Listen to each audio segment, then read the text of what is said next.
s'occuper des manuscrits, c'est donc s'occuper des notes de lecture, comme par exemple ici, cette main est celle, je vais dire, d'un secrétaire, je le pense, mais je ne vais pas en faire la démonstration ici. Celle-ci, c'est celle de Montaigne. Donc, de s'occuper des manuscrits sur des notes de lecture, c'est s'occuper aussi de l'autre main, dont on ne sait pas si elle était complètement autonome, si elle a écrit sous dictée, sous Montaigne, hein, comme il dit, un valet qui écrivait sous moi, ou bien, et en tout cas sous contrôle. Hein, et on en a quelques... bon, je ne fais pas la démonstration plus que ça, mais vous voyez, une question se pose, par exemple, pour ce genre de choses. Alors je vais très vite, hein, je ne vais pas vous montrer toutes les notes de lecture, on a compris, ce sont les notes de lecture. Ça, c'est le Butter, une page bien connue, 19 décembre 1584, quand le roi de Navarre est venu donc à Montaigne. Celle-ci, pas la prise de la Bastille, l'embastillement de, mais comme je vois juillet, hein, 10 juillet, l'embastillement de Michel de Montaigne. Ceci. Alors, je signale que le Butter est donc maintenant en ligne. Les transcriptions étaient déjà en ligne, en PDF, mais le Butter, le facsimilé, est maintenant en ligne. Alors, il est également en ligne, hein, sur... quand je dis en ligne, je parle des BVH, c'est Bordeaux aussi, séparément, mais nous avons compris ça hier. Alors, par exemple, ici, c'est bien sûr bien considérer ce petit accent intérieur. Hein. Alors, moi, je l'indique en caractères spéciaux. Je mets un accent intérieur. Et quand je fais une translittération, je mets un S. Hein, j'espousais. Mais je donnerai 15 ou 10 ou 20 exemples, j'en donne qu'un, hein, puisque je ne fais pas de démonstration. Ce Françoise, très intéressant. Ce G, en caractères spéciaux, je mets un G à grande boucle, et le C majuscule, qui est marqué par cette petite chose. Je me suis intéressé à la main de Montaigne, comme vous savez, et donc dans les caractères spéciaux, dans mes transcriptions, me permettent, déjà dans Montaigne manuscrit, hein, chez Garnier, mais aussi ici, différemment, me permettent de mettre en place, de commencer une observation de l'évolution de certaines lettres chez Montaigne, de certaines ligatures, etc. Et comme vous voyez ici, le Françoise est toujours là. Il y a aussi une évolution dans le domaine dans le domaine graphique. De Françoise, on va passer à Françoise, de moi à moi. Ça, c'est intéressant aussi. Et vous voyez que l'achat saigne, ici, ainsi qu'ici, a un G beaucoup plus assagi, mais le G ici, également un peu plus assagi, mais avec boucle quand même. Vous voyez, il y a une évolution, c'est plus tard, enfin, voilà, c'est des éléments qui peuvent intéresser à la chronologie. Et voici Françoise, cette fois-ci, la Chassaigne, Montaigne, avec, vous voyez, il y a cette hésitation. Sur l'exemplaire de Bordeaux, je pense qu'on trouvera, mais sous réserve hein, de vérification par Mathieu, qu'on verra plutôt le G sans grande boucle. Voici, on a parlé des arrêts. Alors, il y a 10 arrêts autographes au rapport de Montaigne. Je dis arrêt pour simplifier, pour pas entrer dans les problèmes de dénomination. Voici donc un de ces arrêts. Écriture de la main de Montaigne jusqu'ici, la main de Montaigne pour la liste des conseillers, Alem, la main de Montaigne pour cette signature Michel de Montaigne, car il signe Michel de Montaigne à cette époque, et puis ceci est la signature du président, c'est sous lui que Montaigne signe. Le président indique qu'il faudra donner habeat relator prospectibus, là j'arrive plus à voir, duo scuta, je crois, 2 écus, hein, voilà, il attribue à ça, et le greffier qui enregistre ici. Voilà, et ça, bon, je m'en occupe pas pour l'instant, bon, c'est une marque d'archiviste, Loirette, Lesson. Alors, voici donc ces arrêts ont tous été, ou presque tous, publiés par Catherine Almquist, qui m'avait demandé de travailler avec elle, de retravailler avec elle les transcriptions. Elle est décédée. j'ai attendu un signe d'André Tournon, avec qui nous avions prévu de faire un petit livre en l'honneur de Catherine Almquist. Finalement, ça n'a pas eu lieu, et j'ai versé au BVH ce que j'avais fait là-dessus, complété. Il y a 10 arrêts autographes, mais il y en a, de mémoire, je ne sais plus, 37 qui sont à demi-autographe, je vais expliquer pourquoi. Et puis, il y en a ceux qui indiquent la présence de Montaigne. Catherine avait fait des comptes, il y en a 300. Maintenant, comme je disais, hein, c'est donc Evelyne qui travaille surtout sur cette question. Voici un autre arrêt, je ne le commande pas. Vous voyez que parfois c'est difficile. Là, on s'amuse pas, il y a pire encore. Hein, mais voilà. Bon, je passe. On a besoin d'être deux. Hein. Catherine avait trouvé des choses, j'en ai trouvé d'autres, et c'est bien qu'on soit 2 ou 3 pour ce genre de choses, parce que voilà.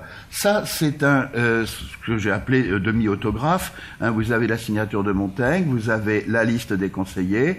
Alem a fait toute une bafouille ici, si j'ose dire.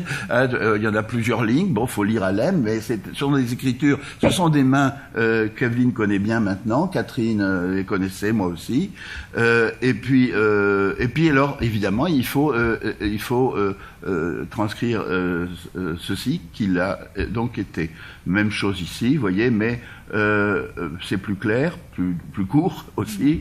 Et ceci, qui n'est pas très net, mais c'est la Boétie cette fois-ci, hein, qui dit Abéat, alors je vais l'agrandir quand même, qui dit voilà, j'aurais pu le mettre, l'éclaircir, enfin le foncer plutôt, le contraster. Étienne de la Boétie, Abéat relator tria scuta, hein, c'est une abréviation, hein, et le relateur qui va avoir les tria scuta, hein, c'est Michel de Montaigne, qui se trouve juste au-dessous. De la Boétie n'était pas président, hein, mais faisait fonction de. Hein, à cette occasion. Ce sont les lettres aussi. Alors les arrêts sont maintenant sur tous ces arrêts, les arrêts autographes plus les arrêts au rapport de Montaigne où il a simplement signé et mis la liste des conseillers. Tous ces arrêts sont sur le site des bibliothèques virtuelles humanistes depuis peu de temps. Hein. On a mis les bouchées doubles. Ça a été un très beau travail de Toshi Rémy, comme pour le Butter. Et voilà. Donc des lettres de Matignon. Alors ça aussi, j'avais publié dans Montaigne manuscrit après un séjour d'une semaine à Monaco. Ce n'est pas fort désagréable, mais il fallait voir ces choses. Et je vous conseille d'y aller parce que c'est une mine. Hein, il y a beaucoup de choses ce registre. Les lettres parce qu'il y a d'autres lettres. C'est ça qui est intéressant de voir. Il n'y a pas que Montaigne. Enfin, c'est intéressant de voir qui a écrit à Matignon, de quoi il parle, comment on le renseigne, parce que tous ces gens-là renseignent Matignon, hein, sur les déplacements de Navarre et de ses troupes, etc. Hein, tout cela, on est dans l'histoire, là. On est un peu plus dans l'histoire que dans l'histoire locale. Et on comprend pourquoi Montaigne, quand il était, bien que maire de Bordeaux, quand il était chez lui, c'était pas pour se tourner les pouces, hein, ou pour lire ses chers livres anciens, il était là parce qu'il recevait, parce qu'à côté il y avait Navarre, avec qui il entretenait les meilleures relations, mais Navarre et sa cour, qui était à Sainte-Foy, pas très loin du tout, hein, qui allait passer, comme m'avait fait remarquer Anne-Marie Cocula, quand on va de Montauban vers La Rochelle, on passe par là, vous voyez, c'est un lieu stratégique. Il est plus dans le cœur de l'histoire quand il est, désolé de le dire ici à Bordeaux, mais il est plus dans le cœur de l'histoire quand il est chez lui, dans sa petite, dans sa maison de Montaigne, que quand il est maire de Bordeaux à gérer les affaires de Bordeaux. Sauf que parfois, Bordeaux aussi mérite qu'on s'y intéresse. Il y a des lettres là-dessus qui montrent un Montaigne très très pris toute la nuit, hein, parce que il y a branle-bas de combat. Hein, on craint l'arrivée enfin, je passe passe les détails, je suis pas historien en plus, et on craint l'arrivée d'ennemis, la prise de Bordeaux à partir de l'estuaire, vous voyez. Alors, on dit souvent, quand on fait cela, bien sûr, parce que je me suis dit, qu'est-ce que c'est que s'occuper des manuscrits de Montaigne? Eh bien, c'est ceci aussi, c'est s'occuper des adresses, des suscriptions. Celle-ci est de Montaigne. C'est son écriture. Monseigneur à Monseigneur, alors elle n'est pas pleine, c'est s'occuper des plis aussi, également des cachets, etc. Une autre lettre qui se trouve à Paris et que j'ai vue, et je la montre pour vous dire qu'elle existe, parce que assez souvent on vous donne un fac-similé fait par Payen, le verso couché sur le recto, et on ne sait pas que cette lettre existe. J'ai eu la cote façon de parler, par Richard Cooper, qui m'en a donc m'a donné cette information. Enfin, il me l'a pas donnée, c'était dans une note de bas de page d'un de ses articles. Et cette lettre d'Orléans où Montaigne dit « Monseigneur, vous avez reçu notre bagage pris à la... il faut que j'arrive à lire moi-même. Pris à la forêt, voilà, à la forêt de Villebois à notre vue. Pas très loin d'Angoulême, forêt de Villebois, pas... à l'orée de la forêt de Villebois, par conséquent. Alors, qu'est-ce qui s'est passé à cet endroit-là? Eh bien, il a été pris par des valisés, comme on le voyait dans le petit bout de tapisserie. Et qui a fait cette prise? Alors ça, en général, c'est très très mal traduit, mais c'est très mal lu. Ça a été mal lu par Payen et recopié toujours. Il y a, quand on fait ce genre de travail, il faut bien distinguer les N de Montaigne des U, et il les confond pas. C'est pas le ligueux. D'ailleurs, on voit pas comment un ligueur se serait attaqué à Montaigne. Vous voyez, comme l'idéologie, là, est embêtante. Un ligueur se serait attaqué à Montaigne. Ben oui, Montaigne était protestant, comme chacun sait, mais non. C'est le Lignoux, et le Lignoux était bien renseigné. Le capitaine Lignoux, on le trouve il va également sévir, si j'ose dire, à la Chartreuse du Liget, près de Loches, dans la région d'où nous venons, c'est-à-dire la Touraine. Alors, le Lignoux, qu'est-ce qu'il a fait? Il a fait cette prise qui prie Monsieur de Barreau, grand catholique,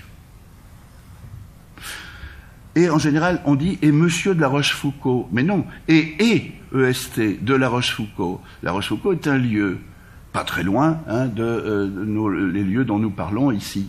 Alors il est de la Rochefoucauld, et effectivement, voilà, il est s'il avait pris à la fois Barreau le catholique, la Rochefoucauld le protestant pour simplifier, c'est un peu gênant, mais non, et alors il a été délivré, Montaigne, par Monsieur le Prince de Condé. Le Lignoux travaille pour les protestants, si j'ose dire, ou sous couvert des protestants, parce qu'il travaille pour lui, comme on le lit dans la relation qui parle de lui à propos de la Chartreuse du Liget. Je passe. Voilà la lettre, voilà le verso. La lettre existe, et c'est bien celle-là qu'il faut réclamer mais il faut la faire venir longuement à l'avance quand on va à Paris et qu'on veut la voir. Sinon, on a un fac-similé de Madame Bonny de Castellane. Voilà. Alors, cette autre lettre, mais là, j'entrerai pas dans le détail, c'est la très belle lettre à Henri IV. Vous voyez comment elle est bien joliment écrite. Là, il s'est appliqué. Il sera intéressant pour la ponctuation de regarder ces lettres et de voir que Montaigne, comme tous ses contemporains quand ils écrivent des lettres, et sans avoir été juriste, ne mettent pas de ponctuation.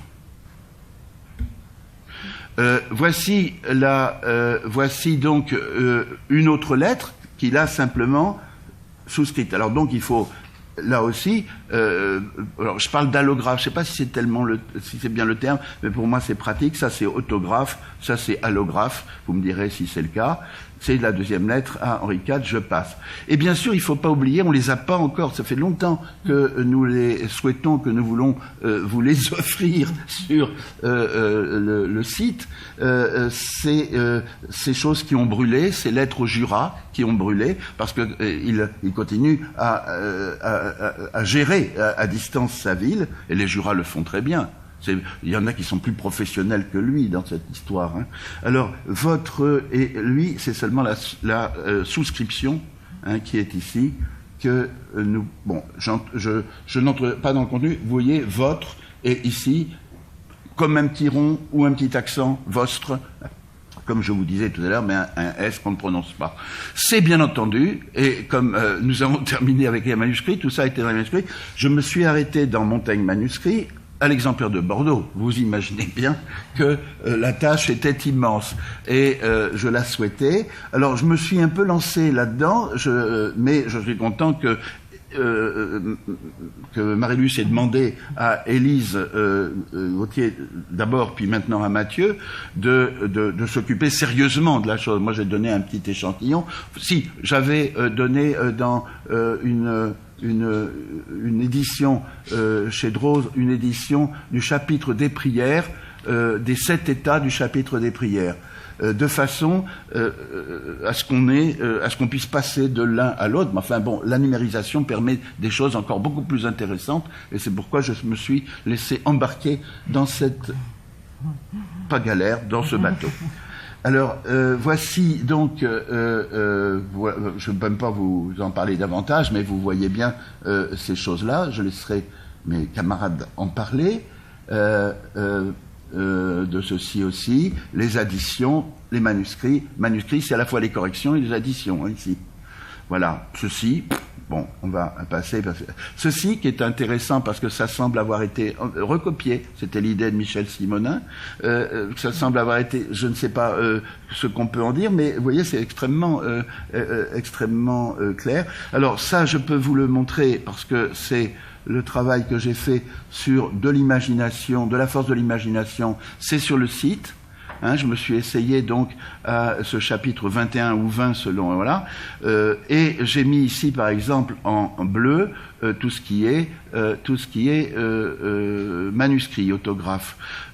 Disent les clercs, heurtés, renversés. Vous voyez bien, bon, pour s'en tenir au S et au G, vous voyez que j'utilise ici des caractères spéciaux que j'avais fait même pour Montaigne manuscrit avec l'aide, plus que l'aide, de Michael Robert. C'est lui qui les a fait à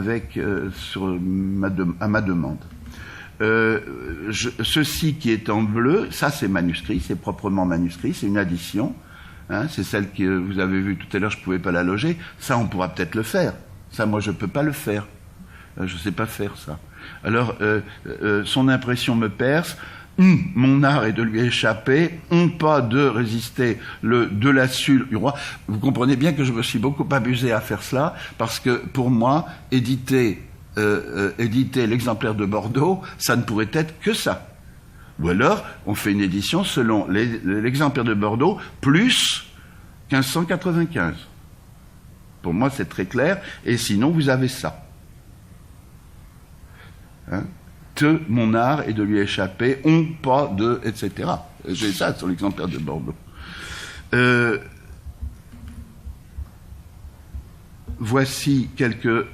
un autre exemple. Bon, là, je ne vais pas entrer dans le détail, mais vous voyez que c'est plus compliqué. Alors ça, j'aimerais bien que ça tienne dans la largeur, mais je n'y arrive pas.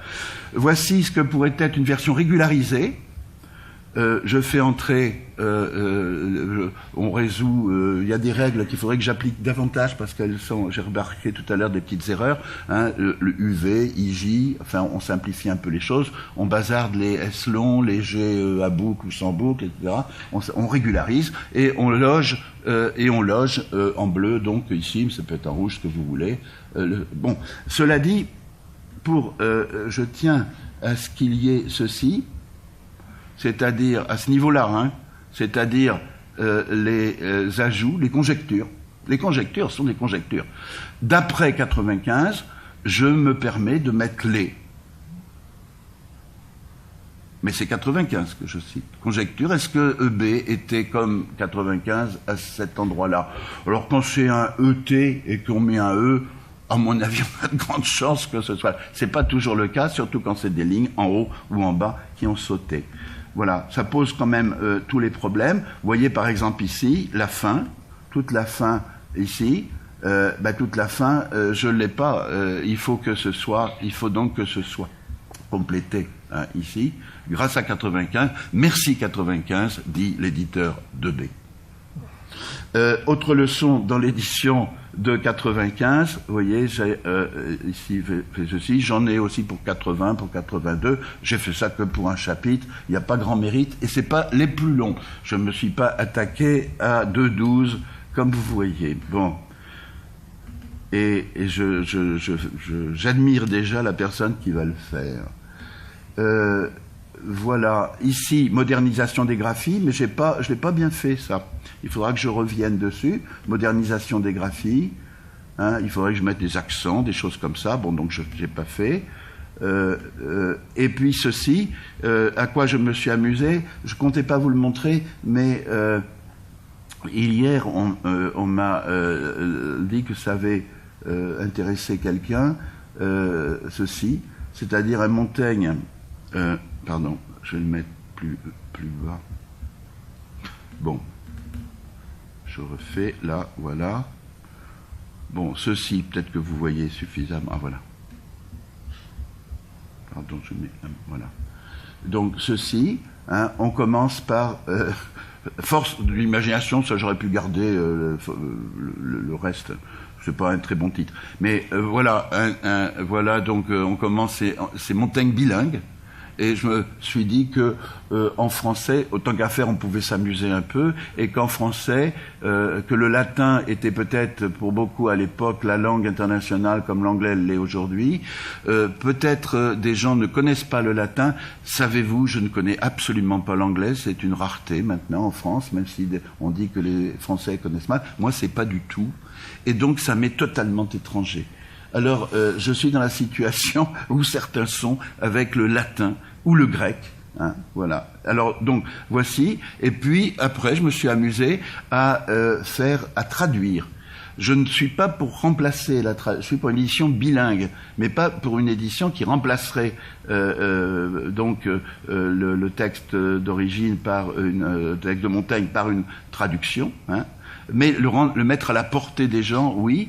Et dans ces cas-là, on y va, on met de la ponctuation, on y va, on met des paragraphes, c'est en partie subjectif, ça ne prétend pas être autre chose qu'une aide à la lecture, et c'est comme ça que je l'ai, donc il faudrait le faire pour l'ensemble, hein, vous voyez.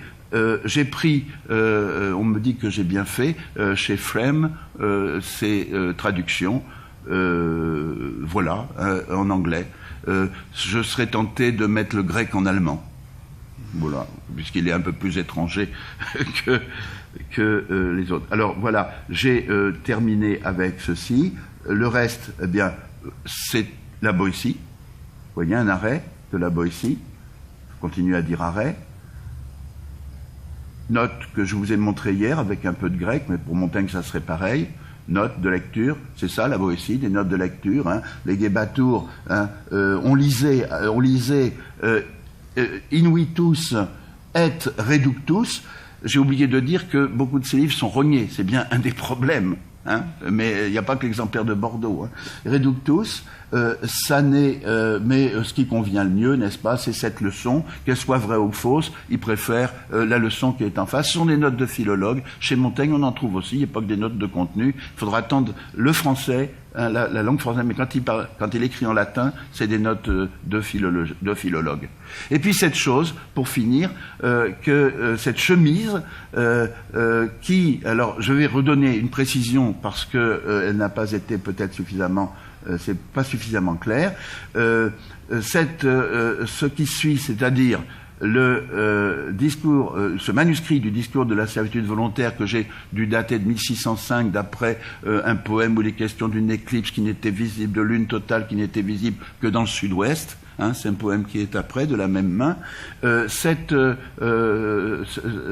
qui est en ligne à Bordeaux et au BVH, dont j'ai fait la transcription pour les BVH en PDF, donc ceci a été donc recueilli par c'est Yves Delpy, je sais plus. Hein.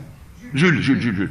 Voilà, c'est Jules. Je savais, mais bon, c'est Jules Delpy qui est un grand érudit local et grâce à qui nous avons beaucoup de choses. Ces papiers étaient restés ici. C'est là que Madame de Bellègue, Hélène de Bellègue, a pu trouver l'inventeur, c'est donc Delpy. L'inventeur en second, c'est Hélène de Bellègue, qui avait montré ce document lors d'une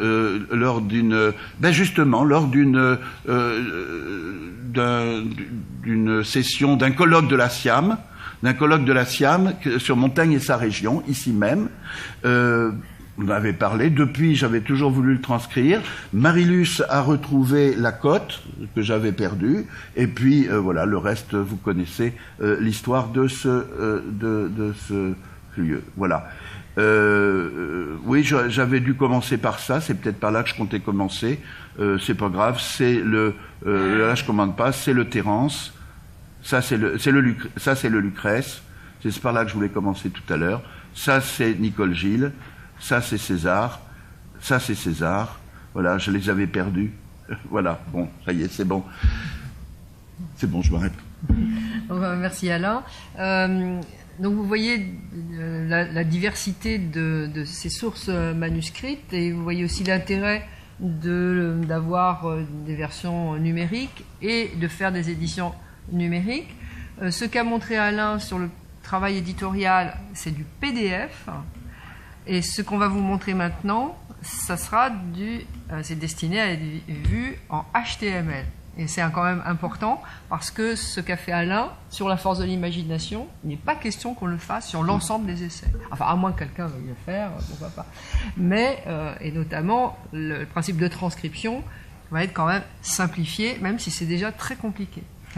Donc voilà, ça c'est un modèle idéal et qui pourrait être affichable en HTML, mais avec une quantité de code et de marquage très, très important.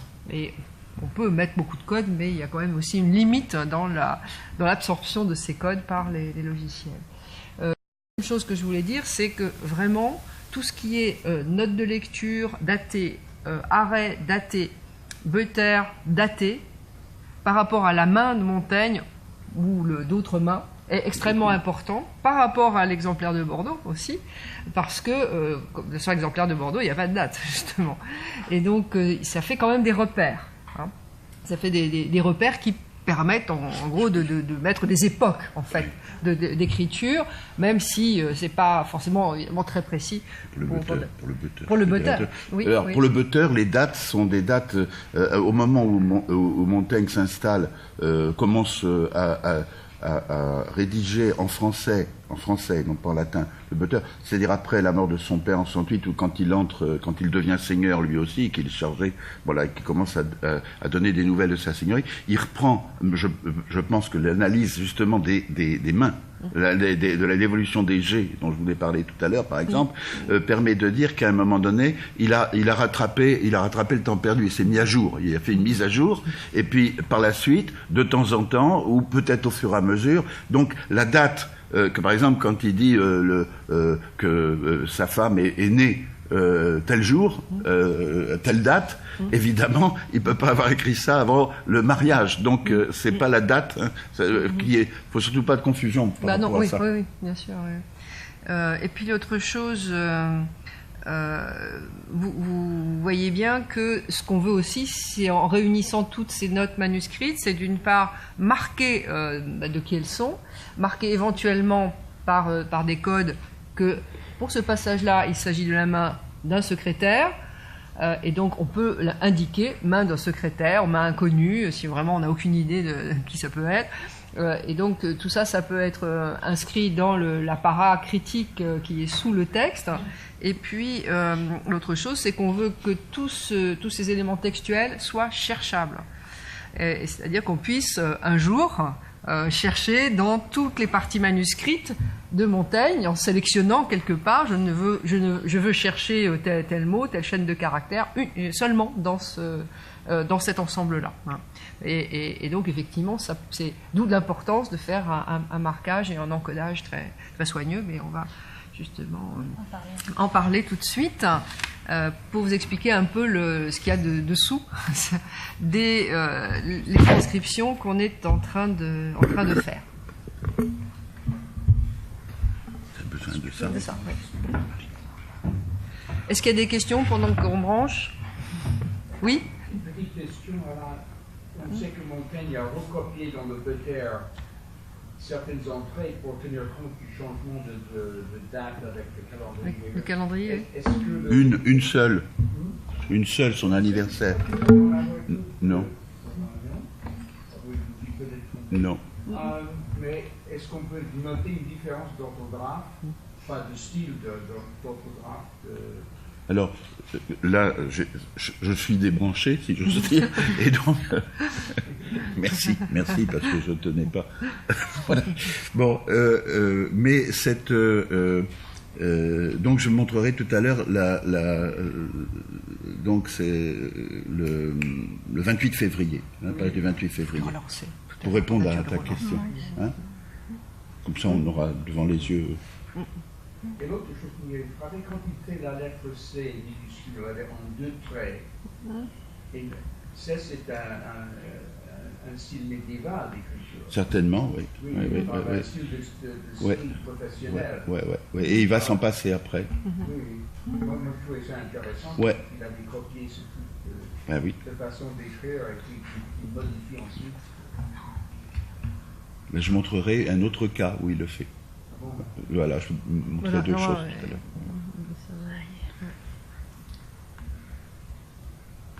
Je vais les relancer. Je vais aller voir pour ne pas attraper torticolis. Oui. Moi, j'ai trouvé vraiment très, très intéressant cette espèce d'accent intérieur qui marque aussi le S, pas le S, mais plutôt l'allongement de la voyelle. C'est pas facile, c'est une apostrophe, hein, mais en même temps, ça n'a pas vraiment la fonction de l'apostrophe telle qu'elle est, telle qu'on la connaît en français. Donc, c'est aussi un problème que de marquer ce genre. Un petit trait, je ne le fais pencher ni à gauche ni à droite. Très droit, oui, voilà. Alors, il faut trouver un système pour que ça soit visible et là aussi cherchable. Si on met des caractères qui ne sont pas Unicode, comment on fait? On va vous en parler. Voilà, donc nous allons revenir un peu sur ce fameux exemplaire de Bordeaux qui nous sommes donnés pour but d'éditer. Donc Laurent Bertrand, pour ceux qui n'ont pas encore. Oui, pardon. Voilà. Je travaille. Et Mathieu Dubos qui travaille aussi sur cet exemplaire. C'est ça. Donc d'éditer, c'est bien ce dont il s'agit parce qu'il ne s'agit pas seulement de transcrire, il s'agit aussi d'encoder. Où en sommes-nous actuellement sur ce travail qui est dense, vous vous en doutez? Eh bien, tout a commencé donc en 2013. C'est Élise Gauthier qui a transcrit et encodé les parties manuscrites. Nous avions déjà une transcription des parties imprimées et le livre 1 a été entièrement traité par ses soins, le livre 2 partiellement traité. Mathieu a ensuite repris le flambeau. Pourquoi je dis transcription et encodage alors que la plupart du temps, dans notre chaîne de production, nous faisons d'abord une transcription, puis un encodage. Ici, c'est assez difficile en fait de distinguer les deux parce que on a vraiment, quand on transcrit ces parties manuscrites, on a vraiment une transcription tout à fait vivante entre des passages qui ont été supprimés, d'autres passages qui ont été substitués, et donc l'encodage est appliqué directement au fur et à mesure de la transcription. Parallèlement, la relecture des 3 livres du côté imprimé a été débutée en septembre 2014. Mathieu a donc repris cet encodage en novembre et il a terminé le livre 2 et maintenant débuté le livre 3. En ce qui concerne maintenant la modélisation, donc ce que ça pourrait donner, voilà nos premiers tests qui datent maintenant de 2013. C'était au début une modélisation que j'ai appelée un peu facsimilaire. parce que on voulait absolument en fait replacer les additions marginales là où elles étaient dans l'original. Les additions interlignes exactement là où elles étaient placées. C'est une modélisation qui est toujours faisable, c'est-à-dire par rapport à l'encodage que nous faisons, nous pouvons toujours produire ce visuel-ci, mais si on s'accordait tous à se dire que cette visualisation était tout à fait jolie, nous ne la jugions que peu pratique. Peu pratique pour la lecture, et justement, si nous lançons dans ce processus d'encodage, c'est aussi pour donner un outil à un lecteur, la possibilité de lire les passages réinsérés dans le texte, les passages tels que Montaigne les aurait voulu. S'il avait pu réinsérer directement au milieu de l'imprimé certaines additions, il l'aurait fait, sauf que par manque de place, il les a mis dans les marges. La modélisation actuelle est donc certainement moins esthétique, mais beaucoup plus pratique du point de vue de la lecture, c'est-à-dire que nous avons ces additions marginales qui se retrouvent insérées là où elles ont été voulues par Montaigne, donc c'est grâce au signe d'insertion. Les additions interlignes, on voit un peu plus bas là, donc on distingue tout ce qui est marginal et tout ce qui est addition en fait devient à une police en italique, tandis que l'imprimé est encore classique. Voilà, donc ici ont été réintégrées les petites additions interlignes ou en superposition, parce que parfois Montaigne repasse sur les lettres ou les signes de ponctuation, et les additions donc, marginales ont été insérées au milieu du texte. Comme je le disais, c'est pas, nous on est encore en phase d'expérimentation, justement cette table ronde ça va être aussi l'occasion d'échanger aussi sur le visuel donné à EB. Voilà, donc on n'est pas totalement fixé sur ce que nous produirons en fin de parcours. Modélisation qui n'est pas statique. Justement, on disait que voilà, on avait d'une part les essais qu'avait fait Alain en PDF, donc qui sont, vous voyez, il y a 3 versions du texte pour donner voilà une possibilité de régulariser les graphies, aussi de voir l'original. L'idée là, c'est qu'on ait un peu grâce à l'encodage, une version tout en un de ce texte, et la possibilité, donc grâce aux options que vous voyez apparaître ici, de passer d'un affichage à un autre. C'est-à-dire, en ce qui concerne, par exemple, l'exemplaire de Bordeaux, vu que nous avons beaucoup d'additions et beaucoup de passages rayés, la possibilité, par exemple, de masquer les passages supprimés par Montaigne et de ne lire, de ne lire que la version, on va dire, pas définitive, mais la version avec seulement les additions. Donc là, on aurait vraiment une version lisible du texte. Mais vous vous en doutez, voilà, ça a l'air très bien comme ça, dit comme ça a l'air même presque facile, mais on rencontre beaucoup de difficultés et de cas particuliers dans EB. C'est d'ailleurs tout l'intérêt de travailler sur cet ouvrage. Donc je vais passer un peu la parole à Mathieu, qui s'occupe vraiment de l'encodage et qui va parler un peu plus avant de ces difficultés-là. Voilà, alors, parmi les difficultés rencontrées, la plus importante et la plus évidente, c'est toutes les parties massicotées qui ont été rognées, et nous l'avons ici sur cet exemple. Le haut de la page a été rogné, il manque une ligne entière et la fin de la deuxième ligne, et toute la marge gauche également, où il manque 1 à 2 lettres. C'est ce que nous restituons à partir de 95 et qui apparaît en orange ici, la première ligne, la fin de la seconde ligne, et ensuite ici, alors cette partie-là, c'est ce qui correspond à cette partie verticale, puisque à la fin de cette ligne, nous avons un petit signe d'insertion, le 3, qui renvoie en fait à cette partie verticale. Je vais rentrer un peu plus dans les détails, toujours sur le même folio. Le problème est un peu plus important lorsqu'il s'agit des parties rayées et qui ont été massicotées. Alors, est-ce qu'on les restitue? À partir de quoi? Comment fait-on? Bon. Je ne sais pas si... Enfin, vous connaissez sans doute la transcription qui a été faite par Armingaud et qui date de 1906, si mes souvenirs sont bons, imprimée par l'Imprimerie nationale. Lui a restitué un certain nombre de choses et il s'avère qu'on peut effectivement restituer certaines lettres, en particulier ici sur cet exemple. Alors, prenons à partir de cette ligne-là. Nous avons donc le « et » qui est coupé, que l'on peut restituer à partir de l'édition de 95. Si c'est nasarde barré, avec verge ajoutée à la place, poétique, un petit signe d'insertion qui renvoie en fait à ici. Malheureusement, le signe d'insertion ici a été coupé, le 4. Zon dessus l'œil, etc. Donc ce sont quelques vers qui sont insérés. Ça s'arrête à Sagouin, à la virgule.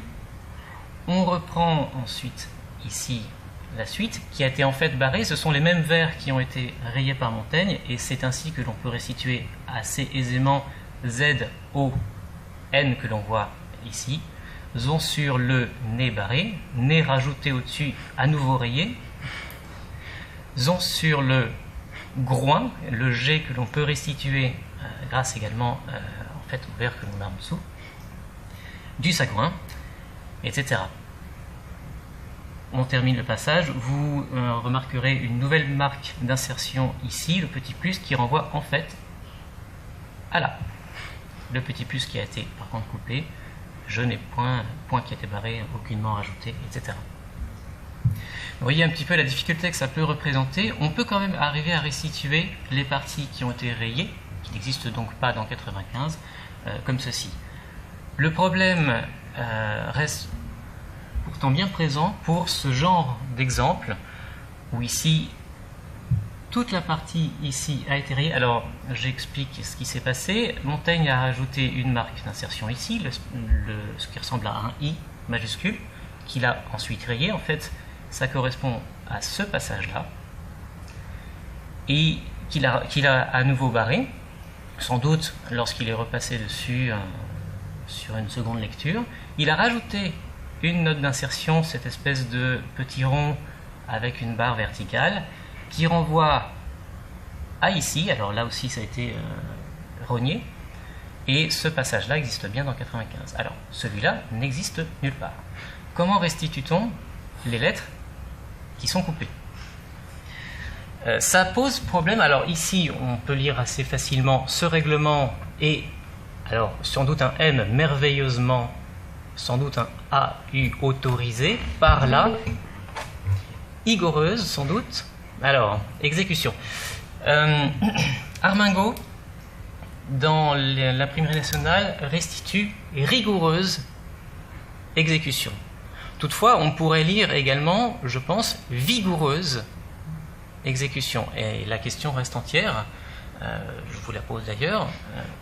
Pour moi, il me semblerait plus logique d'avoir vigoureuse exécution que rigoureuse dans cet exemple-là. Mais la question est absolument ouverte, et dans ce cas-là, que fait-on? C'est une question en suspens. Si vous avez éventuellement des solutions, des idées, n'hésitez pas. Un autre problème, c'est lorsqu'il s'agit de ce genre de correction et de la façon d'encoder ce genre de correction qui dépendent en fait de ce que l'on veut rendre. Ici, l'encodage que vous avez en dessous respecte exactement ce qu'a fait Montaigne, c'est-à-dire qu'il a supprimé ici, supprimé le D apostrophe, d'elle, il a gardé le A, et il a réécrit sur le voir de avoir, ayant pour avoir ayant. Donc il a, en fait, voilà, c'est là on est vraiment dans l'encodage. C'est un petit exemple. Le problème d'encoder de cette manière, qui respecte absolument ce qu'a fait Montaigne, ça donne ce rendu-là, qui n'est pas vraiment clair. C'est pas très lisible tout de même. Alors, nous avons réfléchi à la question et nous pensons qu'il serait plus judicieux d'encoder de cette manière, garder le D' supprimé, et de substituer à avoir ayant. Ce qui donnerait ce rendu-là qui est quand même plus clair, mais qui respecte moins ce qu'a fait réellement Montaigne. Mais en termes de lecture, ensuite, ça reste tout de même beaucoup plus clair. Et je terminerai par un cas tout à fait spécial. Ce genre de choses que l'on trouve quand même assez régulièrement et que je vais expliquer tout de suite. Je vais prendre juste ce passage à droite. Alors, il s'agit de 3 versions du même passage. Nous avons une première version. On peut, ici, là, donc, sur les premières lignes. Enfin, c'est une ligne sur 2. Première version qui a été rayée, réécrite en interligne, à nouveau rayée et réécrite sur cette partie gauche. Ça pose un certain nombre de problèmes à l'encodage, parce que comment restitue-t-on une telle chose? On a réfléchi à la question, on pourrait restituer ligne par ligne. Ici, chaque ligne en bleu clair se substituerait à la ligne en gris, etc. Vous reconnaîtrez que c'est vraiment pas clair, on ne sait pas exactement ce qui se passe dans ce cas-là. Et nous pensons qu'il serait plus judicieux de restituer ce passage par séquence d'écriture, ce qui donnerait quelque chose comme ceci, qui n'est pas encore finalisé et dont on n'est pas encore totalement satisfait, avec, donc je ne connais nul ni, en fait ça correspond à cette ligne-là, je ne connais nul ni qui a été coupé. Forme, image, en fait, image a été rayée, remplacée par forme, ni fortune, etc. Et vous remarquerez que vous avez une première version ici en gris, à qui j'aimasse tant je désiras tant ressembler par fin souhait, remplacée par que en général je regarde avec tant d'honneur et d'amour. Il s'agit en fait juste de ces 4 lignes ici. Et donc, c'est le premier passage barré qui correspond à cette ligne-là, puis celle-ci, puis celle-ci, remplacée par cette ligne-là, puis celle-ci, et voilà.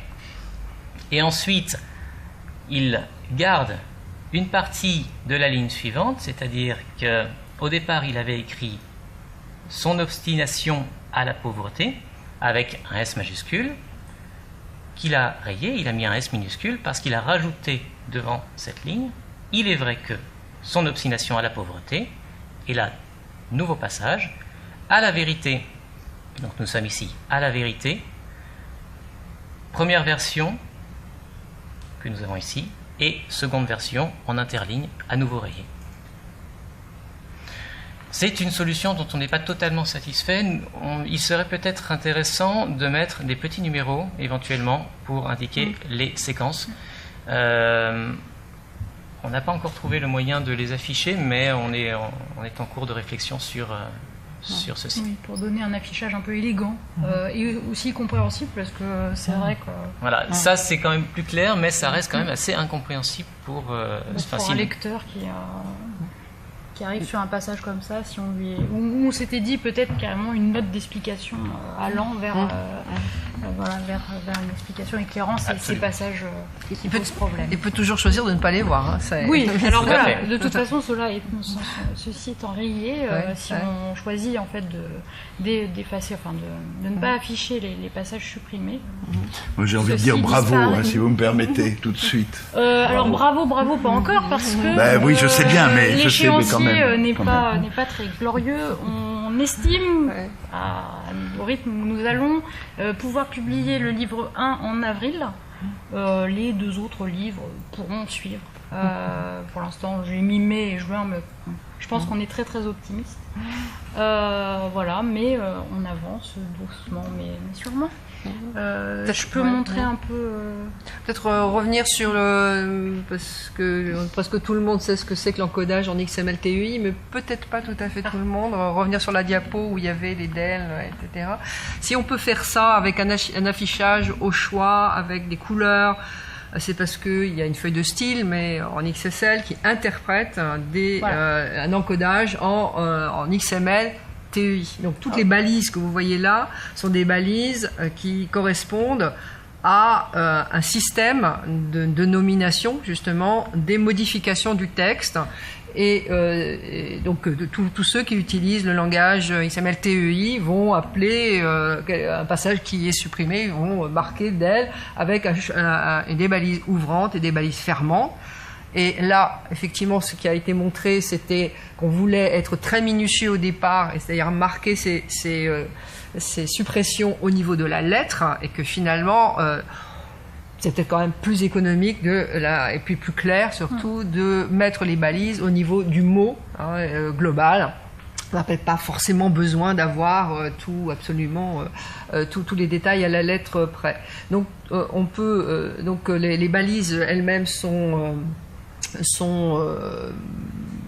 standardisées pour ceux qui utilisent ce langage-là, et c'est utilisé dans beaucoup d'autres corpus d'auteurs, notamment les collègues qui travaillent sur les manuscrits de Bouvard et Pécuchet, par exemple, utilisent cela. Donc on échange aussi entre nous pour savoir comment on fait quand on a tel type de rature sur rature, passage en travers, etc.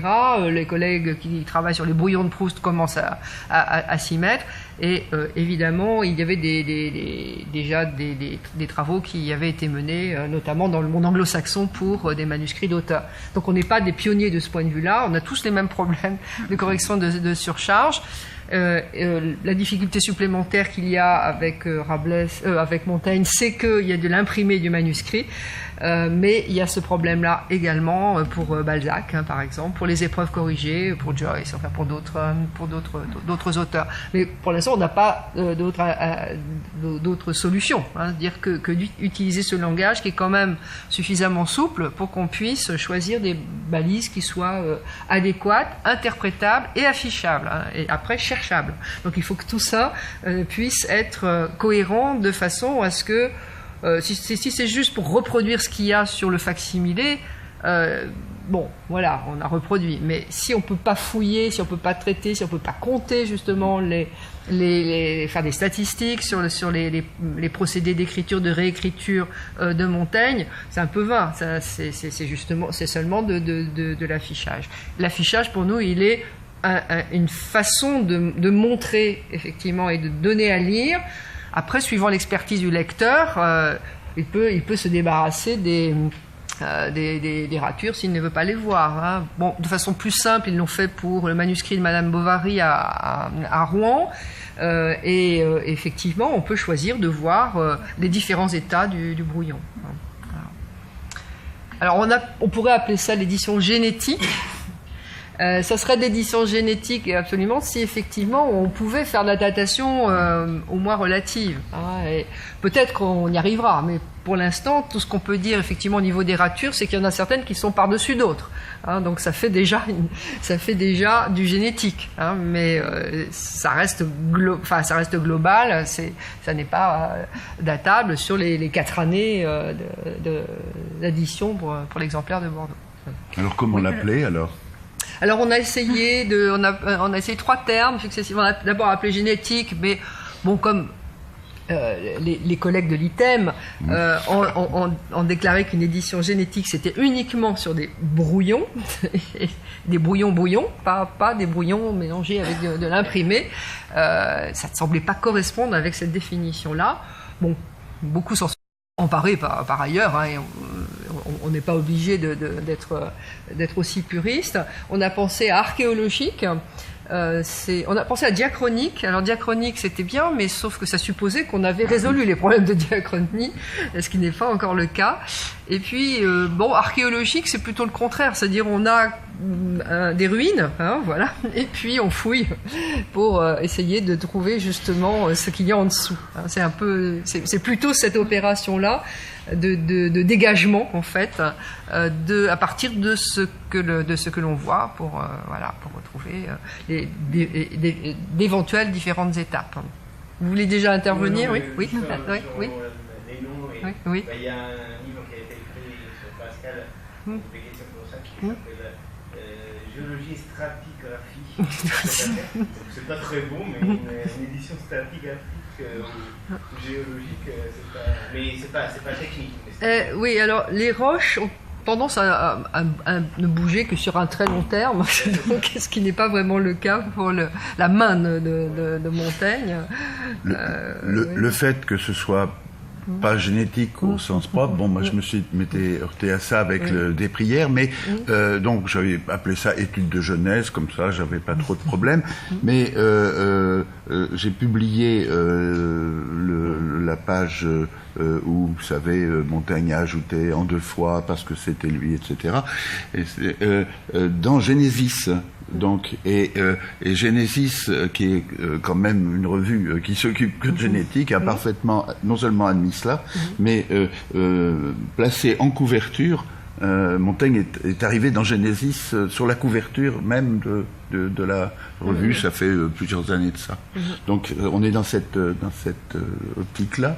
Hein, mais c'est vrai qu'on ne pas trop, mais au sein du consortium Cahiers, donc il y a un des consortiums de Humanum, on a eu des discussions dès le début avec notamment les collègues de l'ITEM, parce qu'on s'est aperçu qu'on n'avait pas la même définition, pas seulement de la génétique, mais du texte. Voilà, et donc on s'aperçoit que même entre littéraires, c'était pas simple du tout, puisque le texte, pour l'ITEM ou du moins certaines personnes, c'est de l'imprimer. Hein, voilà. Et donc, pour nous, le texte est quand même un genre qui inclut l'imprimé en d'autres. Voilà. Mais ça n'est pas évident pour tout le monde. Hein. Et donc, on a aussi des définitions comme ça d'écoles ou de pratiques de collègues ou de groupes avec lesquels on discute, avec lesquels on essaie d'avoir des ajustements terminologiques. Et puis aussi avec au niveau international, hein, ça serait bien si texte avec un E et texte sans E dans le monde anglo-saxon pouvait un peu renvoyer à la même chose. C'est pas possible, hein, mais avec quand même avoir un consensus autour de cet objet là, hein, qu'on essaye de montrer de différentes façons possibles. Oui. Marie-Elisabeth. Oui.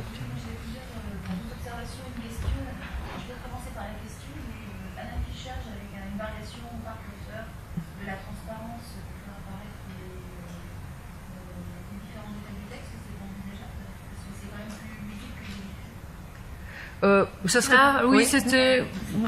on s'était un peu... on s'est un peu tourné vers cette solution-là, parce que les bifures, on s'est dit aussi que c'était pas très très lisible et que c'était pas agréable du tout. Moi j'avais l'expérience sur les manuscrits de c'est vraiment atroce. Je l'ai remis. Voilà. Et puis les observations, c'est sur la question du thème et de sa conception. Alors ils n'ont pas la même conception du texte, ils ont aussi des définitions différentes pour le manuscrit, et là, vous le racheter, ça fait un peu grincer des dents, et moi finalement je me pose des questions de savoir est-ce que c'est vraiment si important que ça de chercher un consensus sur le vocabulaire, parce que non. Il faut trancher à un moment donné. Il faut juste savoir que si on utilise un certain vocabulaire, il n'est pas forcément compris de la même façon par tout le monde. J'ajouterais que, puisque il y a des argumentaires de part et d'autre, Oui. Voilà, on prendra Oui. Non, mais c'est vrai qu'on s'en était pas rendu compte, effectivement, avant d'avoir cette discussion de fond. Parce qu'ils ont quand même un côté légèrement dogmatique, si je puis me permettre, cette conservation qui est assez d'amitié, mais quand même assez dogmatique sur la définition du manuscrit du thème. Et encore une fois, le hiérarchie, ça ne tient pas de minutes. Ça tient sur les manuscrits d'auteurs du 19e siècle, du littéraire. Oui, encore, j'en suis pas absolument sûre, mais bon. Oui. Oui. Le manuscrit dans une visée un peu plus large, chronologiquement, et avec un corpus un peu plus large aussi, parce que le manuscrit, c'est vraiment pas que le manuscrit d'auteur, alors ça tient pas. Oui. Oui, après il y a les manuscrits, pas d'auteur. Voilà, c'est ça. Oui. Bon, les lettres que vous avez vues, pas les lettres, les arrêts. Voilà, on est quand même dans un genre qui est assez différent des essais, malgré tout. Déjà, le mot arrêt pose problème. Oui, alors, déjà, à un moment donné, il faut trancher, quoi, parce que expliquer ce qu'on fait. Oui, Toshinori voulait intervenir, pardon. Oui. C'est pas tout compliqué, l'histoire de la terminologie, mais là, nous, on est en face d'une représentation numérique de texte. Et donc, si on encode avec ça nous aussi la recommandation de théorie texte linguistique, mais c'est sur la base d'une technologie XML. Et ce qui m'a vraiment surpris et ce qui me reste depuis longtemps quand je vois ces choses-là, c'était le cours que nos étudiants de master professionnel qui est décerné au centre d'études de la Renaissance. Et il y a une dizaine d'années, un des premiers cours dans cette matière qu'on avait demandé de faire à Jean-Daniel Tepe. C'est un informaticien qui a commencé son cours par dire que le texte, c'est quelque chose de linéaire. Et ça m'a surpris. C'est vraiment... on est habitué à voir dans les livres le texte, un manuscrit imprimé, on est toujours avec un espace. Et là, nous, ce que Mathieu a démontré, on a, dans les espaces, il y a un certain nombre de linéarités qui sont superposées. Et donc, au-delà du texte manuscrit, je ne sais quoi, ce qu'on est en train de faire est de comment représenter, et c'est logique différente, des dimensions différentes, avec le temps, l'espace et le texte linéaire qu'on lit dans le temps, dans la... Alors c'est vrai que avec l'affichage HTML, l'espace de la page n'est pas rendu de façon optimale, mais on est absolument tributaire de cette technologie-là. On ne peut pas faire autrement. Et en même temps, il y a une linéarité. Oui, bien sûr. Oui, tout à fait. On est obligé de rentrer, de forcer le texte pour rentrer là-dedans, justement. Vous vouliez compléter, juste pour dire voilà, que les restitutions faites d'après 95 sont tout à fait masquables aussi. Si on veut voir du EB tout pur, voilà, on enlève et on en fait disparaître l'orange. Ça, c'est intéressant, ça m'intéresse. C'est important parce que... il y a eu une évolution donc par rapport à quand tu as montré tout à l'heure la présentation avec d'une part le facsimilé lui-même et d'autre part l'autre la transcription facsimilaire, la version numérique. Ça correspondait davantage à l'idée première que j'en avais, c'est-à-dire rendre la lecture de B possible à quelqu'un qui veut le faire et qui veut savoir comment quelqu'un d'autre lit, éventuellement pour modifier les choses, soit pour enfin bon, on a bien compris, c'est une aide à la lecture, mais ça peut être aussi une aide à la transcription, d'accord. Et ce page à page, bon, ça me paraissait intéressant. Avec la nouvelle, l'autre façon de faire que tu as montré après, c'est de là, on s'intéresse davantage à la lecture. Oui. On va vers l'édition. Davantage. C'est et là, pourquoi pas vers l'édition papier, quoi. Donc, c'est mieux, mais voilà. En principe, on peut extraire de cet encodage XML une version imprimable, une version qui puisse donner un livre. Si on utilisait donc la chaîne éditoriale de Caen en particulier, ça serait possible. On serait obligé de sacrifier un certain nombre de choses quand même, parce qu'ils sont pas forcément, l'édition papier gère aussi très mal des niveaux d'annotation différents qui se retrouvent confondus, et on a énormément de mal. Enfin, je suppose que vous tous avez du mal aussi à lire les systèmes des variantes des éditions traditionnelles. Quoi qu'on fasse, on est là à reporter, à imaginer ce que peut être le texte avec ces annotations-là qui sont au moins aussi gênantes que du code XML, à mon avis. Mais la question est celle des lecteurs, à qui on s'adresse, hein, et puis pour qui écrivez-vous. Voilà, c'est ça. Hein. Donc là, c'est en ligne. C'est en ligne. C'est en interne. Oui, là, c'est vraiment sur. C'est ce qu'on voit. Olivier voudrait. Oui, pardon. Oui, Olivier. Juste une précision par rapport à ce que vous disiez concernant la conception doctrinale du terme, si je puis dire, du terme génétique. Oui. Ça veut dire très clairement, c'est un jeu d'équivalence, qui dit génétique, dit manuscrit, dit brouillon. C'est ça que ça signifie. Oui. On est un peu mal parti avec ce point-là. Oui, voilà. Sauf que c'est accepté par Genesis. Il y a quand même un premier. C'est pour ça que je me suis permis de rappeler ça, parce que là j'ai eu avec Lydie Rosier, puis avec De Biasi, etc. Tout le comité. Enfin, quand même, ça a été parfaitement admis et mis en couverture. Donc voilà. Je pense que ça va changer quand même, parce que eux aussi ils ont beaucoup notamment les épreuves corrigées de Balzac. Hein, c'est un peu le même problème que pour EB. Et en plus, ils ont plusieurs séries d'épreuves corrigées, pour le Lys dans la vallée, par exemple. Hein, et donc, ça ne doit pas être facile à gérer non plus. Bien. Oui, peut-être, si vous avez encore des questions, et sinon, on passe aux autres éditions, 80, 82 et 95. Je passe. Oui. On change le brancher, puis je vais le... Et puis je vais quand même montrer les deux petites images à John, qui me les demandait, mais sans commenter. Voilà, je les ai trouvées. Dans l'édition globale du Tout Montaigne, ou presque, qu'on essaie de faire, bien sûr, on fait une distinction, on marque les genres auxquels appartiennent ces textes. Ils ne sont pas tous du même genre ou du même sous-genre. C'est vrai qu'on a parlé des arrêts, on a parlé des annotations sur les ouvrages. Il faut redémarrer, sinon il ne reconnaît pas. Je redémarre. Par là, la pomme. La redémarrer. Pomme, d'accord. Ouais. Voilà. Pourquoi c'est comme ça. D'accord.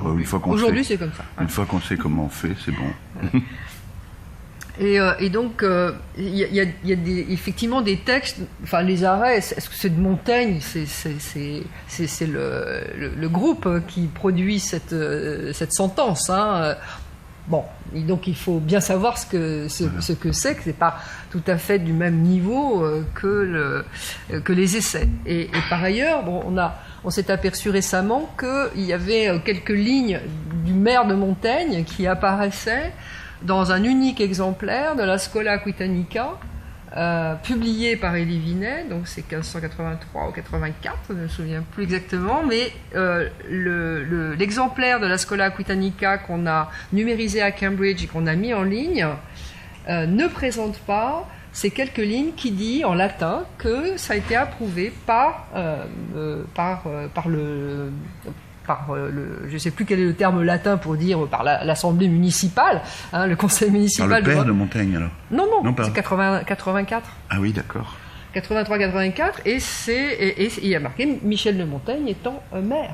Hein. Ouais. Donc on a là quelques lignes intéressantes tout de même, et qu'on va ajouter dans ce... Voilà. C'est un acte municipal. Et nous avons ajouté d'ailleurs les lettres de remontrance à Henri IV, Henri III, qui sont en jurade, hein, et qui étaient qui sont pas à l'état manuscrit, qui sont à l'état un journal, c'est imprimé à l'époque, pas à l'époque, plus tard, retrouvé et on n'a pas l'original. On n'a pas l'original. On le mettra aussi. et cette chose que j'ai envie de voir depuis si longtemps, le phare de Cordouan, et donc la signature de Montaigne et également de Gourgue et de Matignon, au bas de cette pièce si importante. Moi, je trouvais que c'était intéressant, effectivement, de voir effectivement que Montaigne maire avait approuvé ce règlement du Collège de Guyane. Ce n'est pas sans intérêt, et ça montre aussi, effectivement, la connaissance dans les liens de Montaigne avec Élie Vinet, qui n'apparaissent pas justement dans les réseaux antérieurs, mais qui sont peut-être plus tardifs, justement. Voilà. Ceci pour John, qui nous fait l'amitié de venir du Canada. Alors ça mérite quand même qu'on modifie un petit peu ces choses. Voilà, c'est des encres différentes, et ceci, bon, voilà. Et là, ce 1500. Alors, j'ai pas retrouvé. J'ai montré hier une autre photo. J'ai pas retrouvé là, une autre vue. Le 1533, qu'on trouve ici, Latina Computatur. Voilà, c'est tout ce que je connais comme changement de date. Autrement, si, il y a celle de la date de naissance du père, parce qu'il y avait eu confusion. Il y a parfois des confusions de date.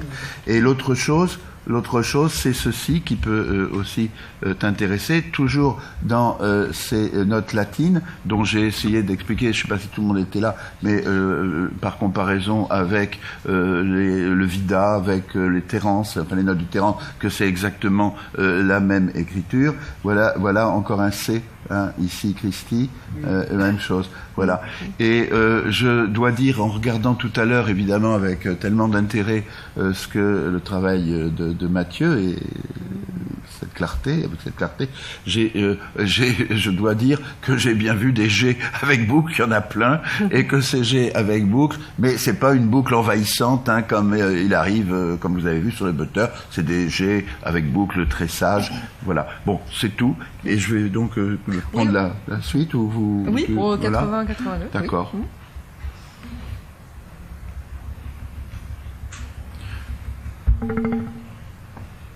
Oui, je précise que pour la Schola Aquitanica, l'exemplaire de l'ABM de Bordeaux n'a pas non plus cet ajout en dernière page, en quasi colophon.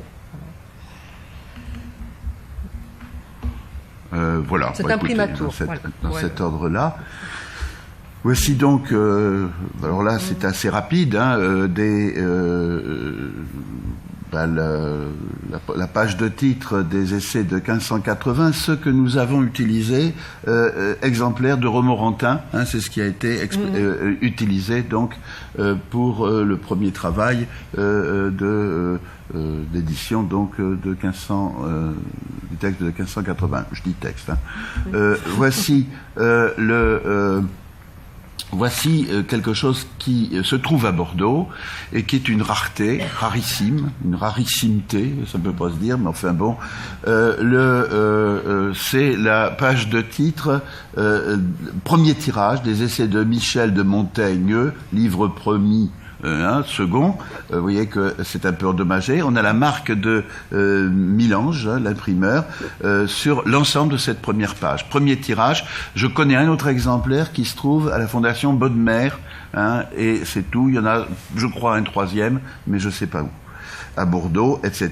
Milange. Alors, c'est la page de titre sans les titres, si j'ose dire, du monsieur, n'est-ce pas, pas maire de Bordeaux encore, mais pas non plus gentilhomme, etc. Bon, ça a donc été remplacé par ceci, chevalier de l'ordre du roi et gentilhomme ordinaire de sa chambre, et puis plus tard il y aura maire et gouverneur de Bordeaux. Voici donc cet exemplaire qu'on appelle j'appelle exemplaire Lalanne, qu'on appelle exemplaire Lalanne, Émile Lalanne, je sais plus trop qui c'est d'ailleurs, mais des gens ici sauront mieux m'expliquer ou vous expliquer. Voyez, ça se présente un peu comme cela, c'est pas très clair, ça n'est pas la main de Montaigne. Je pour rouer, c'est très un travail de correction qui semble presque d'un professionnel, ou qu'il l'est certainement, je vous laisse juge. ENT qu'on doit remplacer par RENT, parce qu'il faut deux R. C'est souligné très clairement. Ici, c'est NT souligné, noué, noix, si vous préférez. Prenez, même chose ici. On ne se contente pas ici, c'est beaucoup plus clair, on ne se contente pas de barrer par exemple le E, mais OIENT est entièrement réécrit à côté. Ça peut être intéressant aussi pour nous, ceci. Tant elle a, alors vous voyez, si soigneusement à elle, tant elle a soigneusement, et puis alors ceci, quelque chose qui disparaît, de plus certain, tout ce que nous avons de plus certain, c'est je ne sais quelle présomption qu'il était espagnol. Non, tout ce que nous avons, c'est qu'il était espagnol, c'est ce qui apparaîtra dans l'édition de 1582, donc, après, conforme à cette correction, enfin pas tout, mais je vais vous en parler après, correction de numéro de chapitre, ici, que cette 6 soit encore la dernière qui se fera, devient qu'il ne se fasse à l'avenir quelque autre, exemplaire rogné lui aussi. En bas, l'autre placé par cette ci, entièrement, anciennement. Ici, Monsieur Dedu, bon, peu importe, prêcheur, un ajout. Trépillement. Trépillement était peut-être d'ailleurs dû à une dictée, allez savoir, hein, voilà. Tel à l'aventure par cet effet d'imagination en rapporte les écruels en Espagne que son compagnon laisse ici. Changement, permutation des deux petits blocs, laisse ici ce que l'autre donc rapporte en Espagne. Et on aura 182 et par la suite. J'ai constaté que en comparant seulement sur le chapitre des prières, en comparant EB et 95, qu'on avait le même type de permutation. On l'a déjà ici. Quand je dis je, c'est une façon de parler. On l'a déjà ici. Mon père vit un jour un chat. On vit dernièrement chez moi. C'est plus le père. À partir de 82, le père n'a plus rien vu. Il n'a plus vu de chat. Alors qu'il avait vu avant. C'est quand même pas rien comme modification. 82 va le garder. Et puis l'autre que vous connaissez bien, qui était né à Venise, il aurait mieux aimé être à Venise qu'à Sarlat, l'autre, la Boétie, et avait raison. Ça, c'est quand même drôlement intéressant d'avoir pour la première fois cette chose-là dans la marge. On aura après sur un 82 et avec raison, et par la suite c'est un peu différent, c'est la même chose, mais il y a encore une modification.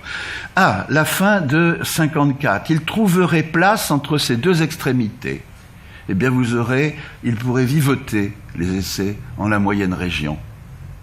Ceci c'est un report de l'errata, ou de l'erratum si vous préférez. Donc voilà. Et puis ceci, qui est un ajout, virtutem, verba, etc., et un ajout, une citation en latin. En 82, on aura plusieurs citations en latin, j'ai oublié le chiffre, mais deux émérites a très bien travaillé là-dessus à l'époque. Son travail est sur Gallica, j'ai vu ça l'autre jour, mais je m'en étais pas spécialement servi. Donc, c'est une des citations qu'on va retrouver, mais on va en retrouver d'autres en latin, et puis alors surtout d'autres en italien, il n'y en a aucune ici. C'est pas quelqu'un qui, ayant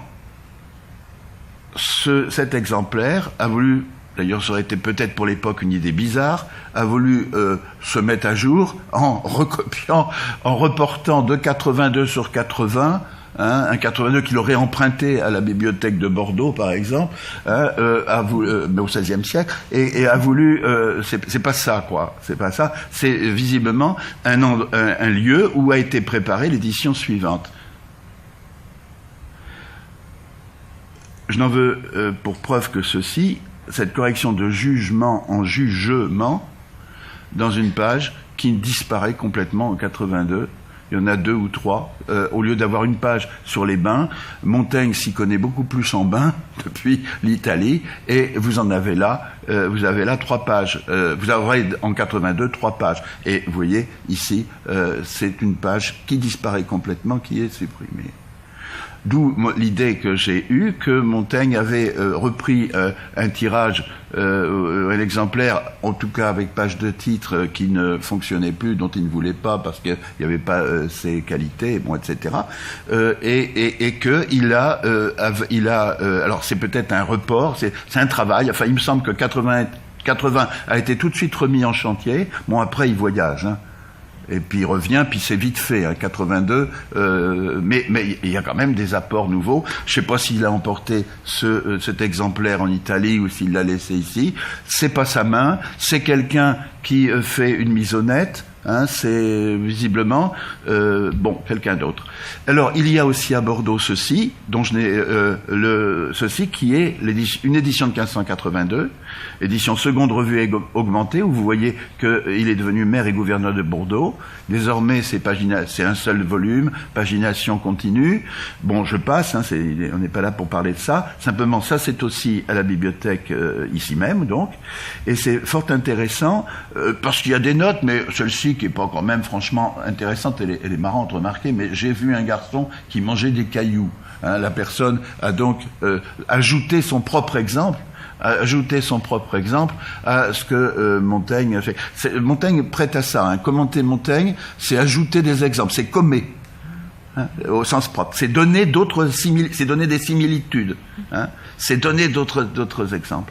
Alors, on est tenté de faire ça. Ben moi aussi, tiens, ça m'est arrivé. Ça, je crois qu'il y a des lecteurs un peu naïfs, hein, mais pourquoi pas, ils sont lecteurs aussi, hein, qui font ça. Ceci est plus professionnel, certainement, que par Guy Chardin va être italianisé, si j'ose dire, en Guy Chardin, et ceci. Un Déléatour, un N fréquentant, hein, vous voyez, N pour Manceau, et puis point, parce qu'il n'y avait pas de point certainement, il faudrait regarder ça de près, point il, j'avoue que j'ai pas été plus loin, j'avais pris ces photos, voilà, déjà assez longtemps, mais le 82 mérite d'être donc aussi considéré. Voici 95, un 95 qui nous intéresse, dont nous avons l'intégralité maintenant des facsimilés, des vues. C'est le facsimilé de... pas le facsimilé, c'est l'édition qui se trouve à Anvers, édition corrigée, une des éditions, mais celle-ci particulièrement par Marie Gournay, qui a écrit ici Viresque acquirit eundo. Elle a reporté cela, vous savez, lorsqu'elle a séjourné chez les dames de Montaigne, après la mort de Montaigne, qu'elle a vu l'exemplaire de Bordeaux, ou autre chose, mais je pense à l'exemplaire de Bordeaux, et qu'elle a pu, à ce moment-là, voir que Montaigne avait écrit ceci sur la page de titre, qui signifie ce que vous savez, vers de Virgile, qui est, mais je vais le publier bientôt, qui est la devise de Melbourne, qui était la devise d'un Savoyard, d'un Médée de Savoie, du prince, le comte Vert, et que j'ai retrouvé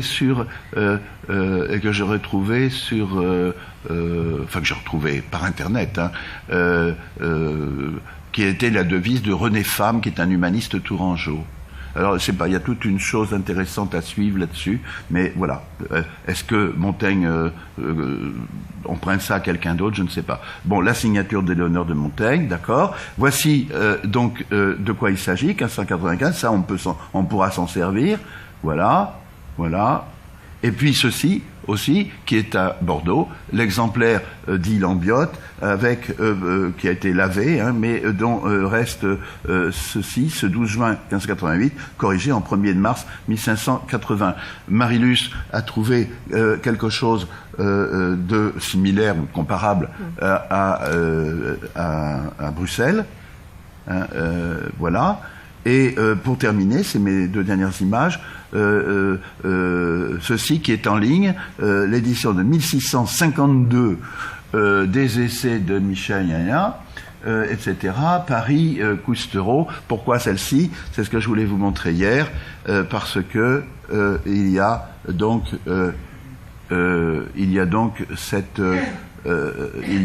ces notes de Rousseau.